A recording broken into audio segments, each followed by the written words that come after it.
Okay, you guys, I think I found the ultimate insulting work holiday experience. Are you ready? So All there's a right. person I follow on Twitter. I'm sorry, X. There's a person I follow on X, and she's a nurse. Okay, and I don't even know her. I couldn't tell you where she lives. I know nothing about her, but her tweets always make me laugh, and so I started following her. And she tweeted last a couple of days ago. She tweeted, "Work is doing a potato bar as our Christmas bonus. I'm literally getting a hospital potato as a bonus. They also said Mm. that has a $15 value, so it will be taxed on our next check." And then she followed that up with a screenshot of her paycheck being taxed for the $15 Oh hospital potato my bar. God. Top that. Tell me you've had a worse Nope. work holiday experience That than that. that takes the tater. I'm just gonna go ahead and tell you. Oh my gosh. And then You know gonna what I tax you for wonder? And they're gonna tax these medical it. Mm. professionals, these hardworking nurses and CNAs and Mm. doctors and like all the orderlies, all the people that work, all the techs are going to be given a potato and then taxed $15 worth of value. Here's my question. Um, when you're born, you're just this precious little human soul, brand new to the world, and you grow up and you discover everything from how many fingers you have to what color the sky is. And then you get a little bit older and you learn to read and write, and you have your first crush, and you grow up and you decide what you're going to be for a grown up living, and you do that job. What happens in that process to where you would raise your hand at a meeting and go, "I think we should give the employees a potato for Christmas, but tax them Oh for my it"? God. How did Oh that my happen to that precious little baby? Unbelievable. Well, here's my next question. Who puts the value of $15 on that potato? I mean, that seems a pretty Well, high price for a potato.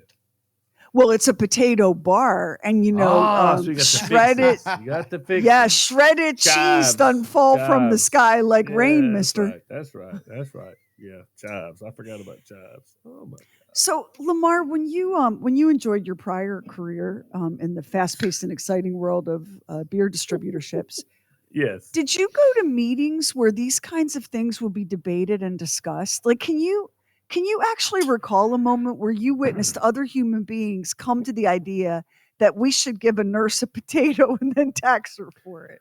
Well, yeah, and I was involved, yeah, as a department head. Yeah, I was involved in those meetings, but I'm trying to think. 9 times out of 10, I mean, nobody had anything that stupid to come up with. I Oh, you're mean, it. lucky. God, no, no. I mean, it was now. I mean, it's not like, hey, we're giving away the farm here, but you know, everybody pretty much made decent decisions. That right there, I can't even imagine being in the room with whoever come up with that potato I've bar. been in I have been in some meetings where some really bad ideas were floated, but I have to say, with a straight face, as hard as they work, as much as they work, Oh so my much is God. expected. I'm gonna like look at a nurse and go, "Yeah, well, here's a potato, and you're gonna pay taxes on it. Happy holidays." I Get can't all even the cheese say you it. want, though. Get all the cheese you want. I mean, God. for a $15 value potato, I'm bringing in my biggest handbag, and inside it are some of those Rubbermaid takeaways, Oh those little yes. Oh little things. yes. The sour Yeah. cream, I'm paying for it. It's coming home with me. It's so sad. How have we become such a broken species that this I mean, Scrooge didn't do this because it's believable for Scrooge, isn't it? Yep. Tell Bob Cratchit he can have a potato and I'm going to make him pay taxes on it. I was talking to my son the other day, Clay. He worked. He's just changing jobs, I think. But he worked at a Would that place that. be wait, Lamar? No, no, Would that no, be no, no, your no. son the That doctor? No, that one I'm no, but he is a brother That's to my Jared. son, the doctor. Yeah, that's Jerry. Jerry, Yes, yeah, yeah. yeah. But Clay's been working at this place for a good many years, and so they were doing Christmas bonus every year or whatever. Well, a year or so ago, they sent out a message and said that it had been a terrible year and blah blah blah blah blah, and we weren't going to be able to do anything with the Christmas bonus. But they sent them out a plastic cup with the logo of the company on it. Don't do that. Don't send out a plastic cup. You've been given these Christmas bonuses all this time, and you decide that not gonna be able to do that this year, but we're gonna give everybody a plastic cup with a logo on the side of it. That's a Isn't it slap in the face. better? Isn't it Just say better to do no. Yeah. nothing? Nothing. Yeah. Do nothing. Don't do something that is a reminder that you're doing nothing. So you know what I'm saying? Oh Bob my had to God. head out early this morning to take Mary to an appointment, but if he were here, he would be Oh. so triggered right now because Oh yeah. before I met Bob, the radio station he worked for invited everyone to an adjoining hotel room. So you can picture that, right? It's a hotel room and the door that connects the next door hotel room. Yeah. And there were two beds in each room and a meatless taco bar set up. Bob has never healed. He has never healed from this. Happy holidays from the West Virginia Surf Team. Here's Bob and Sheri. Living in Florida year-round must be really wonderful, especially in the wintertime. Pretty hot and humid during the summer, but they don't have to cope with the weather like someplace up north does in Michigan, New England, Wyoming. And I think people who live in Florida miss, if they were brought up there, miss some of the experiences that you never forget. Like, I was living in Providence, Rhode Island, and I got a job as program director and the morning guy on a station in Worcester, Massachusetts, which was about an hour and 15 minutes away. So I had to get up at 3:30 in the morning to drive there.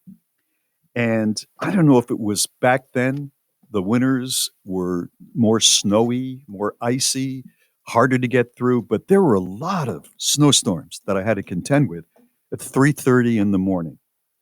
And you have not experienced life fully until you have walked out into a dark street where your little Japanese car with tires that are not that much bigger than a golf cart is covered with ice and snow because you don't have a garage. And you forgot to get an ice scraper. You meant to at the hardware store, but you forgot.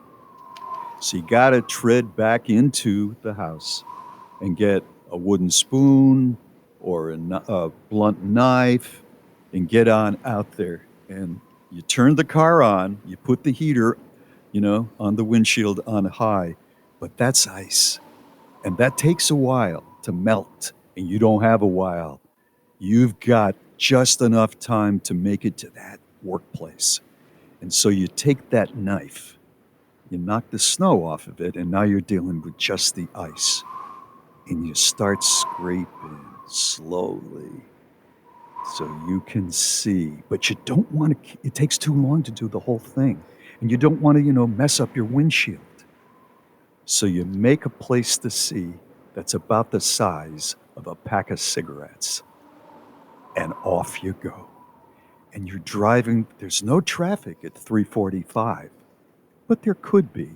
And you're hunched over the steering wheel, and your hands are cold, and you're peering through that little space until finally, after about 15 minutes, the hot air kicks in to the old Japanese car, and you start to see a little bit of the ground down below on the windshield. So you feel a little bit safer. You still can't see out of the passenger's window or your window. It's right in front of you. And you're driving, praying to God you're going to make it. That's an experience Floridians don't have. And I think they're missing something. I remember driving in rush hour traffic in Philly one brutal winter morning, and all I could see, there was like a little half moon, the defrosters. It was so cold that you had to be Mhm. driving forever for your car to get warm enough for like the defroster and the heat. Because this was a real POS car that I had. This is the one where the tire fell off when I was driving across the Walt Whitman Bridge and bounced Yeah, into the yeah, Delaware. It was crazy. yeah. But anyway, I was driving and I was looking at the road through a half moon of defrosted windshield. The rest of it couldn't see anything. I'm in rush Nothing. hour traffic, hunched over, looking through that tiny thing with one eye. It was terrible. It's awful. It's awful, but it's character building because by the time you get to your destination, you say to yourself, I made it. I did it. I didn't crash into anybody. Now, please don't send us any kind of negative comments on this. I know it's wrong. I know it's wrong. Get up at 2 o'clock in the morning, Bob. You should have gotten up at 2 o'clock in the morning and fired up the old car and let it defrost. But I didn't. Thank God I'm still here. I probably wouldn't do it today. There are people who, right now, everything you just described, they're dealing with that right now. Because not everybody has a garage, and a lot of us have a garage, but there's no room for a car in it because there's so much other Yeah. stuff. Yeah, that's And true so too. you're out there, Yeah. you're out there chipping away at the car, trying to get the ice off of it, using whatever you happen to have. Because you get an ice scraper for Christmas every year from your Aunt Trudy, but God knows where that thing is, right?